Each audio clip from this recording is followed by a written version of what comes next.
হাদিস শরীফে আছে 5 প্রকার মানুষের জন্য জান্নাত অপেক্ষায় আছে। জান্নাত ওয়াইটিং এ আছে 5 শ্রেণীর মানুষের জন্য। 1 নম্বর তালিল কোরআন, কোরআন শরীফ নিয়মিত যে তেলাওয়াত করে তার জন্য জান্নাত অপেক্ষায় আছে। ওরে মুসলমান, কোরআন শরীফ তেলাওয়াত করবেন বেশি বেশি। কোরআন শরীফ থেকে দূরত্ব হয়ে যাওয়ার কারণে সারা পৃথিবীতে আজকে মুসলমান নির্যাতিত নিপীড়িত। মুসলমান কোরআন শরীফ তেলাওয়াত করবেন।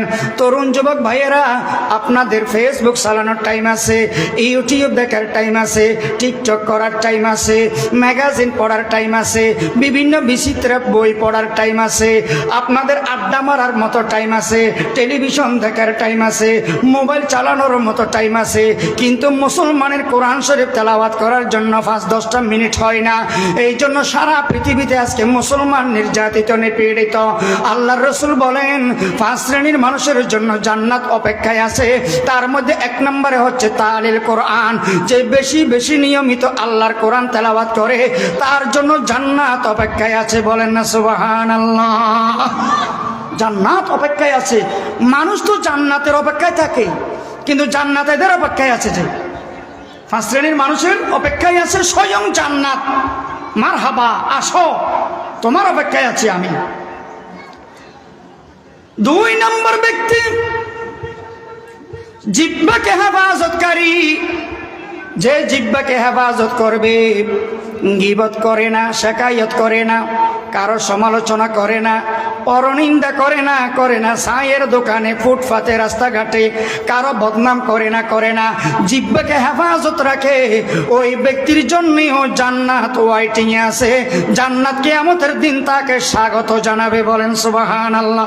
আল্লাহ রাসূল বলেন, ও আমার উম্মত, আমি রাসূল ঘোষণা দিয়ে গেলাম, 2টা জিনিসকে হেফাজতের গ্যারান্টি যদি তুমি দিতে পারো, কিয়ামতের দিন আল্লাহর দরবারে সুপারিশ করে তোমার জন্য জান্নাতের গ্যারান্টি দিব। সুবহানাল্লাহ। 2টা জিনিসের হেফাজতের গ্যারান্টি দাও, আমানতের গ্যারান্টি দাও।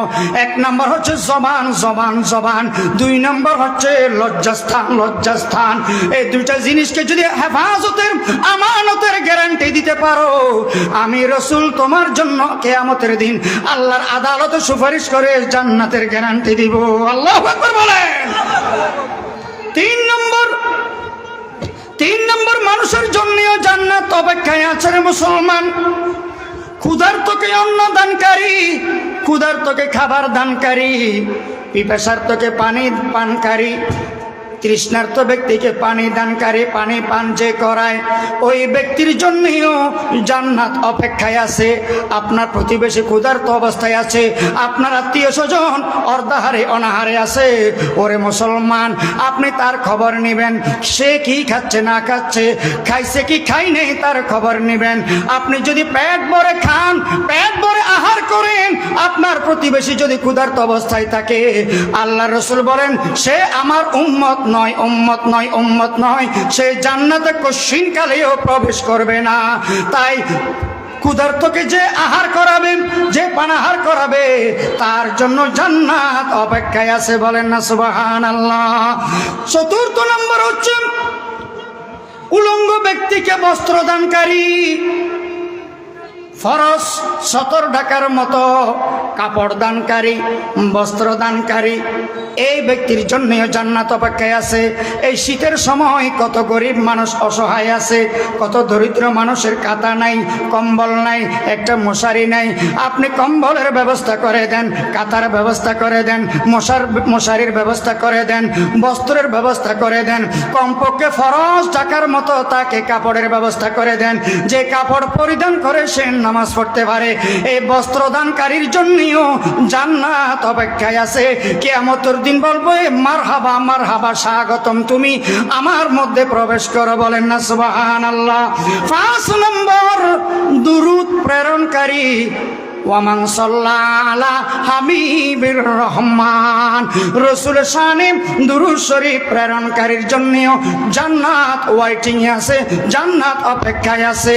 যে ব্যক্তি রসুল শানে বেশি বেশি দুরূদ শরীফ তেলাওয়াত করবে, বেশি বেশি দুরূদ শরীফ পাঠ করবে, জান্নাত ওই আশিকের রসুলের জন্য অপেক্ষায় আছে, ওয়াইটিং এ আছে। বলেন না সুবহানাল্লাহ।